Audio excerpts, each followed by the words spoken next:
Praise the lord. దేవునికి మహిమ కలుగును గాక. మరొకసారి ఉదయకాల సమయంలో పరిశుద్ధ గ్రంథంలో నుంచి ఒక మాట చదువుదాం.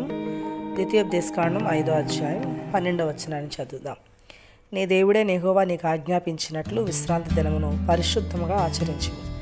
6 దినములు నీవు కష్టపడి నీ పనంతయు చేయవలెను. 7వ దినము నీ దేవుడైన యెహోవాకు విశ్రాంతి దినము. దానిలో నీవైనా, నీ కుమారుడైనా, నీ కుమార్తె అయినా, నీ దాసుడైనా, నీ దాసి అయినా, నీ ఎద్దైనా, నీ గాడిదైనా, నీ పశువుల్లో ఏదైనా, నీ ఇంట్లోనున్న పరదేశి అయినా ఏ పని చేయకూడదు. ఇలా దేవుని వాక్యంలో చాలా విషయాలు ఆ కింద వచనాల్లో రాయబడి ఉన్నాయి.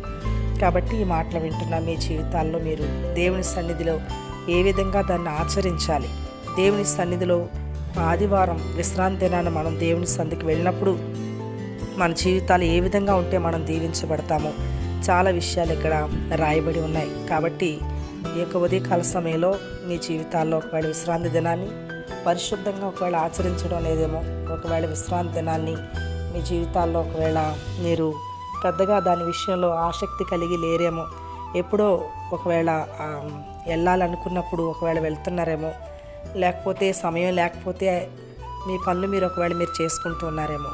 ఇలాంటి పరిస్థితుల్లో ఉంటే ఈ ఉదయకాలం మరొకసారి ప్రభు తన వాక్యం ద్వారా మీతో మాట్లాడుతున్నారు.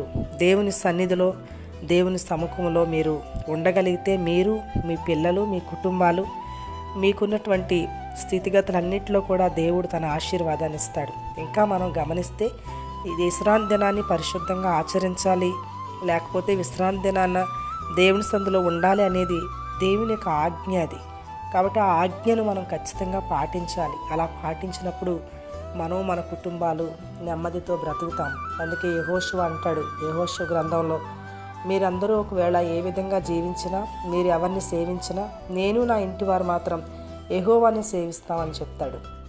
కాబట్టి మనం ఈ లోకంలో అన్యజనుల మధ్యలో ఈ భయంకరమైన పరిస్థితుల్లో దేవుని ఆశ్రయించాలి, దేవుని సన్నిధిలో ఉండాలి, దేవుని మాటలు వినాలి. దావీదు 27 కీర్తన 4వ వచనంలో అంటాడు, ఇదిగో నేను నీ మందిరంలో నా బ్రతుకు కాలం అంతా నేను నివాసం చేయాలని కోరుకుంటాడు. కాబట్టి భక్తులు, మన పితరులు, అలాగే మన ముందున్నటువంటి ఎంతోమంది పరిశుద్ధులు దేవుని సన్నిధిని కోరుకున్నారు.